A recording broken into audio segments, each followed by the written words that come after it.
கோரிக்கை உங்களுக்கு தெரியுமில்ல, கல் கலப்படம்ட்டாங்க. இது புதிய கண்டுபிடிப்பா இருக்கு. பதநீரை இறக்கி 2 நாள் அப்படியே வச்சா கெட்டு போய் இது கல்லா மாறுதுன்றாங்க.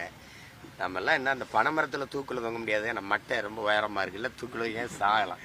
இப்படியெல்லாம் ஒரு ஐயா பொன்முடிய ஆசிரியராக இருந்தார், பேராசிரியராக இருந்தாங்கிறாங்க.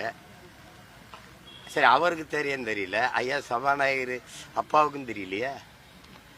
கல்லு கலப்படம். சரி, நீங்க கலப்படம், அப்ப நீங்க விற்கிற அந்த பிராண்டி விஸ்கிலாம் அப்படியே தீர்த்தம், கோயில் தீர்த்தம் இல்லையா, புனித நீர் இல்லையா, அதுல எதிலும் கலப்படம் இல்லை. உலகத்திலே தூய நீர் அப்படியே நேரடியா கலப்படம் இல்லாத ஒரு மதுனா, அது மதுன்னு சொல்லக்கூடாது, மூலிகை சாறு. அது பனம்பால் தென்னம்பால், அது கலப்படம் இல்லாத ஒன்று. அதுல சுண்ணாம்பு தேய்ச்சாதான் அது பதநீராவே மாறும். இந்த அடிப்படையோட தெரியாம நீங்க எப்படி இவ்வளவு ஒரு உயரத்துக்கு வந்தீங்க?